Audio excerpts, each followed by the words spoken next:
For years now, I've been making this amazing Thanksgiving leftover sandwich. I've never seen anything quite like it, and I've done my research. I've seen the Wahlburger Thanksgiving burger, Solo's leftover upgrades, and more remakes of Monica's Moist Maker than I can count. My sister makes these amazing turkey sandwiches. Yeah, Ross, we get it. This one is a little different. How? Well, let me show you.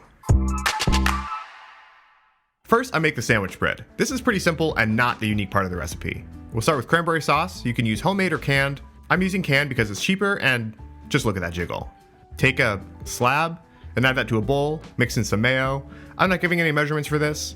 You can decide for yourself how cranberry-y you want your mayo, or the other way around, I guess. Set that aside and we can move on to our buns. I did think about making my own hamburger buns, but the day after Thanksgiving, who wants to break out the stand mixer? So I'm using store-bought sesame buns, but you can use whatever you like. Get the pan nice and coated with melted butter. See how I'm adding the buns to the pan here? You want to move them around a bit so they can pick up all that buttery goodness. Let them get nice and brown.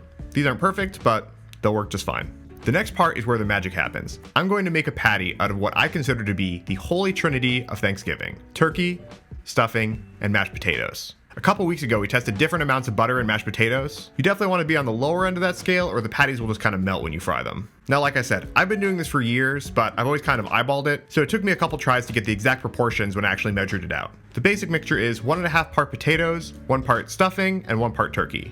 You can see the turkey is shredded up into bite-sized pieces. The only other thing I add here is a bit of mayo. This both acts as a binder and helps with browning. I added a tablespoon here, but it was a little bit too much. You'd probably be better off with something like 2 teaspoons. You can start off your mixing with a rubber spatula like this, but honestly, it's just easier to use your hands. You're gonna need to use them anyway to make the patties. So for this batch, which used 1/3 cup for each part, I was able to make 1 really big patty and had a little extra. If you used a 1/2 cup instead, you'd probably get 2 medium-sized patties. Set that aside and let's get our skillet hot. Add some oil and preheat the pan over medium heat. Now, everything is already cooked here, so all we really wanna do is sear each side and warm it through.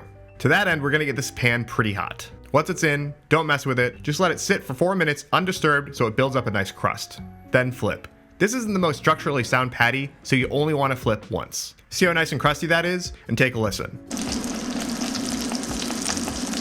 That's just perfect. I'm not exactly sure how to classify this. Maybe it's a fritter or a Thanksgiving latke. All I know is that it tastes great. About 2 minutes before you take it off heat, add some sliced provolone and let it melt. The provolone is absolutely mandatory. If you're sitting there and you're like, oh, I'm more of a Swiss cheese person, no. Okay? Not today, you're not. Provolone cheese has been scientifically proven to be the best cheese on this sandwich. There are no substitutions. Cover that and let it sit until the cheese is melty, the bottom is crispy, and you are done. Add it to your bun, slather on your mayo, and you have the best Thanksgiving sandwich you will ever have in your life, bar none. For the record, I am willing to fight about this. Well, that's it for today. Please don't forget to like this video, subscribe to my channel, and I will see you next time.